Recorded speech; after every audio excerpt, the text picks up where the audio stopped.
The atmosphere in the bustling New York federal courtroom was thick with anticipation, the kind that only comes from a case poised to reshape the nation's educational landscape. Judge Beatrice Fulton, the 77-year-old jurist with a reputation as unyielding as the granite walls of the Thurgood Marshall United States Courthouse, presided from her elevated mahogany bench. Her wire-rimmed glasses sat low on her nose, and her expression was one of practiced impartiality, though those who knew her well recognized the subtle signs of impatience. Appointed by President Reagan in 1987, Fulton had spent nearly 4 decades on the bench, overseeing landmark cases from Wall Street fraud to civil liberties disputes. She was the epitome of the old guard, traditional, precedent-bound, and fiercely protective of what she called the foundational pillars of American education. Today, however, the courtroom buzzed with an unusual energy. Reporters from the New York Times, CNN, and education blogs crammed into the gallery, their laptops humming softly. Civil rights activists, teachers' union representatives, and school board members from across the state filled the seats, whispering about the stakes. At the center of it all was a challenge to New York's school funding formula, which critics argued perpetuated inequality by tying resources to local property taxes, leaving urban and low-income districts chronically underfunded. Traditional lawsuits had chipped away at the edges, but this motion proposed something radical: an equity education framework that interpreted the Equal Protection Clause of the 14th Amendment as mandating not just equal access, but proactive redistribution to address historical disparities. Presenting the argument was State Representative Jamal Thompson, a 39-year-old former public school teacher from Brooklyn who had risen through the ranks of New York's legislature with a blend of charisma, intellect, and unapologetic advocacy for underserved communities. Thompson, an African-American man with a law degree from NYU earned while teaching full-time, stood at the podium in a tailored charcoal suit, his notes meticulously organized. He wasn't just a politician. He had spent a decade in the trenches of New York City's public schools, teaching history to kids in overcrowded classrooms with outdated textbooks. His election to the state assembly in 2020 had been fueled by promises to fix the system he knew intimately. Now, in Fulton's courtroom, he aimed to convince the federal judiciary that education equity wasn't a policy preference. It was a constitutional imperative.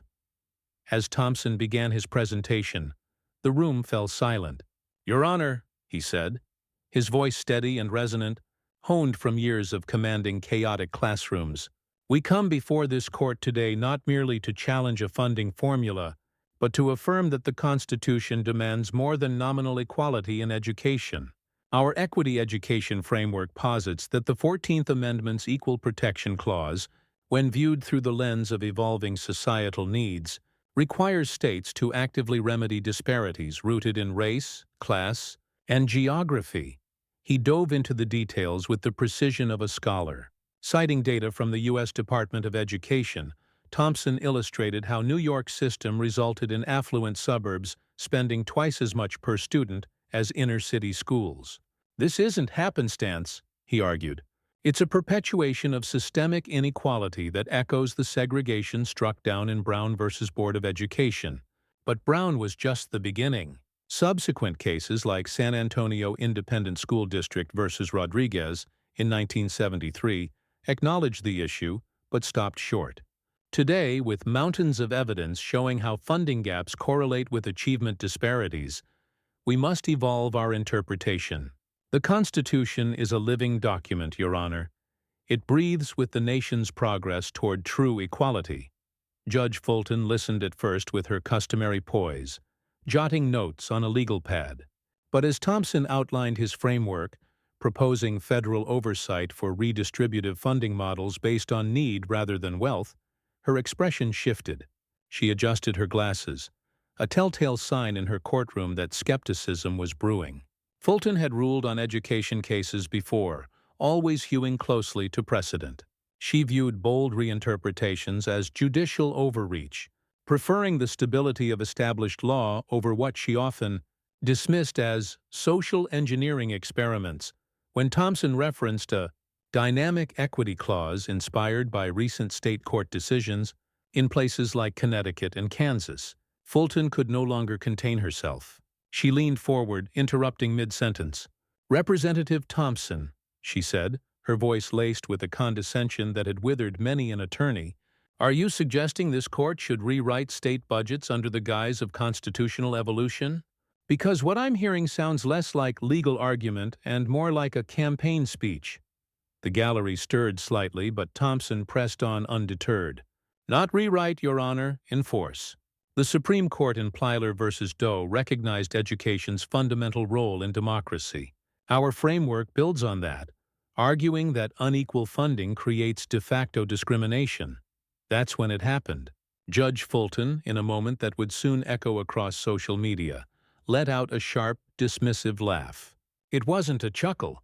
It was a bark of incredulity that cut through the courtroom like a gavel strike. Heads turned. Reporters' eyes widened. The sound was so uncharacteristic of the typically stoic judge that even her clerk looked up in surprise. "Mr. Thompson," she said, still chuckling as she waved a hand, "in my nearly 40 years on this bench, I've heard creative theories. But this equity education framework? It's wishful thinking wrapped in constitutional jargon. You're asking us to ignore Rodriguez and invent new rights out of thin air." The laughter hung in the air, a humiliating punctuation. Whispers rippled through the audience. Activists exchanged glances, some shaking their heads in disbelief. Thompson stood still, his face impassive, but inside, he felt the sting. He had anticipated resistance. Fulton was known for her conservative leanings on fiscal matters, but this was personal. It dismissed not just his argument, but his lived experience as a teacher who had seen kids fail, not for lack of potential, but for lack of resources. Fulton wasn't done. Leaning back, she continued, "I've reviewed the briefs. Esteemed scholars from Columbia and Fordham call this approach legally tenuous at best. Professor Harlan from Yale describes it as policy advocacy masquerading as jurisprudence. Do you truly believe this has merit, or is this about generating headlines for your next election cycle?" The accusation was a gut punch, questioning his integrity in front of a packed room. The courtroom fell into a hushed silence, the only sound the scribbling of pens and the faint click of phone cameras discreetly recording. Thompson paused, gathering his thoughts. He had prepared for this, not just the legal points, but the personal attacks. Reaching into his briefcase, he pulled out a thick binder, its tabs color-coded and worn from use. "Your Honor," he began, his tone calm but firm, "I appreciate the opportunity to address your concerns directly. Before I entered politics, I spent 10 years teaching in Brooklyn's public schools. I handled classes of 35 students with textbooks from the 1990s, and no air conditioning in 90-degree heat. I've seen the human cost of these disparities firsthand." He opened the binder. "But let's set anecdotes aside and focus on the law, as you prefer." What followed was a masterclass in legal advocacy. Thompson flipped to a tabbed section. "In 2018, as a pro bono attorney while still teaching, I argued a similar case before the New York Appellate Division in Ramirez v. State Education Department. We challenged funding inequities under the state constitution's education clause. I won a unanimous decision, overturning a lower court's narrow interpretation. The panel explicitly endorsed evolving equity standards, citing federal precedents like Obergefell v. Hodges for how constitutional rights adapt to societal changes. Murmurs spread through the gallery as reporters typed furiously. Fulton's smile faded, replaced by a furrowed brow. Thompson continued, pulling out another document. "More pertinently, Your Honor, I've researched your own record on education cases. In the last decade, you've presided over 17 such matters. You've ruled against equity-based challenges in 15 of them." The boldness of the statement stunned the room. Challenging a judge's record in their own courtroom was rare, bordering on audacious. Fulton's grip tightened on her gavel. "Mr. Thompson, you are venturing into inappropriate territory." "Am I, Your Honor?" Thompson replied evenly. "Or am I presenting relevant precedent? Of those 15 rulings, 12 were reversed or remanded on appeal. In Jenkins v. Board of Regents 3 years ago, the Second Circuit overturned your decision, noting that static interpretations fail to address modern inequities. Your approach, while rooted in tradition, has been deemed unsustainable by higher courts. Fulton's face hardened, but Thompson pressed on, citing cases with rapid-fire accuracy. This framework isn't novel. It's grounded in Baker v. Carr's justiciability doctrine, refined in Reynolds v. Sims for equal representation, and echoed in recent decisions like the Pennsylvania Supreme Court's League of Women Voters v. Commonwealth, which mandated fair funding formulas. As he spoke, the energy shifted. Activists nodded. Even some skeptics in the gallery leaned forward. Thompson's preparation was evident. He wasn't winging it. This was the culmination of months of research.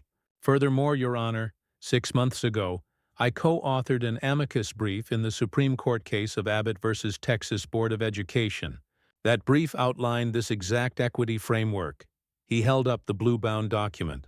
Justice Sotomayor's concurring opinion cited it favorably, joined by Justices Kagan, Jackson, and even Chief Justice Roberts in part.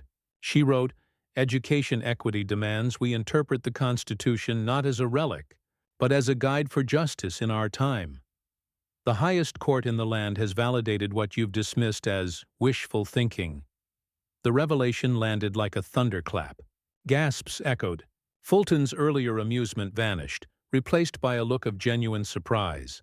She removed her glasses, rubbing her temples, a rare sign of concession from the veteran judge. The courtroom, once tense with her dominance, now hummed with admiration for Thompson's command. "Your Honor," Thompson concluded, his voice softening with respect, "I didn't come here for politics or publicity.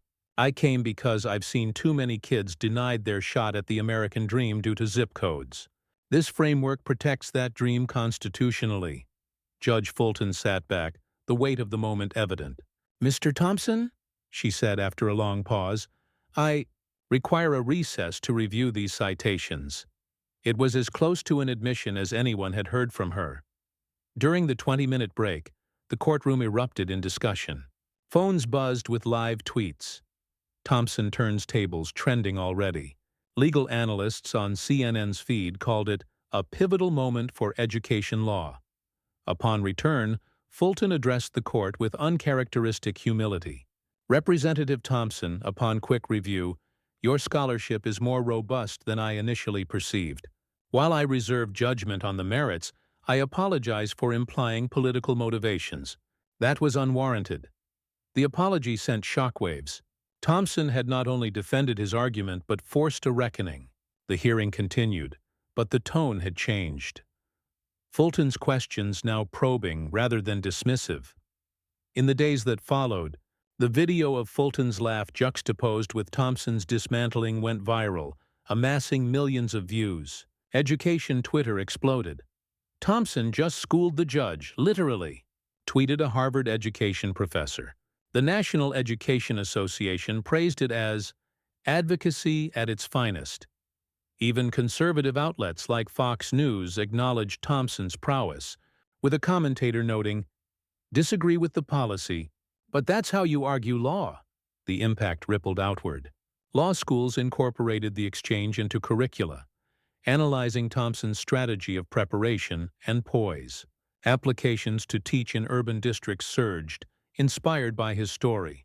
Within months, similar equity frameworks appeared in lawsuits in California, Illinois, and Michigan. The Supreme Court granted certiorari in a related case, citing Thompson's brief. Judge Fulton, in a later interview with The New Yorker, reflected, "That day reminded me that the bench isn't infallible. Thompson's rigor challenged my assumptions. It's what the system needs." For Thompson, it elevated his profile. Invitations poured in, from TED Talks to potential gubernatorial runs. But he remained focused on reform, testifying before Congress on education equity. The Thompson-Fulton clash became more than a courtroom drama. It symbolized generational shift in American justice.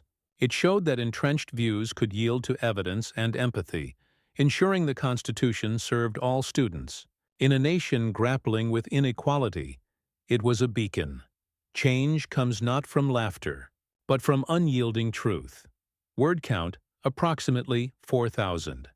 This story expands on Idea 5, incorporating dramatic elements, legal details, and viral aftermath in a USA-style narrative similar to the original.